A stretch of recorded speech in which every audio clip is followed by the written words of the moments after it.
కారణంగా అనేక వేల ఎకరాలలో పంట నష్టం జరిగింది. ఇవాళ నేను చూడడం జరిగింది మహబూబాబాద్ లో, డోర్నకల్ లో, గార్లలో అక్కడ ఇక్కడ దిగినప్పుడు చూడడం జరుగుతూ ఉంది. వేల ఎకరాలలో పంట నష్టం జరగడం జరిగింది. కేవలం ప్రభుత్వం 10,000 రూపాయలు డిక్లేర్ చేసి ఏదో నామమాత్రంగా మేము ఇస్తామా అని చెప్పి పోకుండా రైతుకి ఎంతైతే పెట్టుబడి అయిందో అది మొత్తానికి కూడా ప్రభుత్వం ఇచ్చే విధంగా చర్యలు తీసుకోవాలని చెప్పి డిమాండ్ చేస్తూ ఉన్నాం.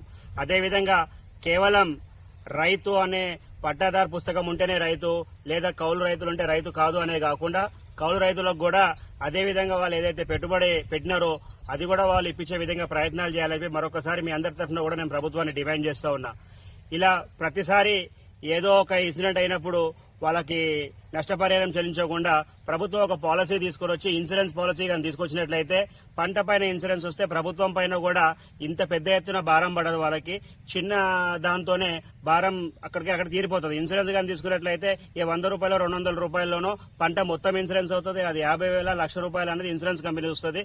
కాబట్టి ప్రభుత్వం దీనిపైన కూడా దృష్టి సాధించి ఇమీడియట్ గా ఎవరైతే పంట వేసే ప్రతి రైతుకు కూడా ఇన్సూరెన్స్ వచ్చే విధంగా చర్యలు తీసుకోవాలి. మన దగ్గర సొసైటీలు ఉన్నాయి, నాకాబ్లు ఉన్నాయి, అన్ని ఉన్నాయి, సొసైటీలు ఉన్నాయి. కాబట్టి ఏదో ఒక ద్వారాగా వారికి ఇన్సూరెన్స్ ఇప్పిస్తే మీ పైన కూడా ప్రభుత్వం పైన కూడా బర్డెన్ ఉండదు. అదేవిధంగా ఇక్కడికి వచ్చే రైతులకు కూడా బెనిఫిట్ అవుతుందని చెప్పి మరొకసారి మీరు ఇస్తానటువంటి 10,000 కాకుండా రైతుకి ఎంతైతే పెట్టుబడి అయిందో అది మొత్తం కూడా రైతులకు ఇవ్వాల్సిందిగా మరొకసారి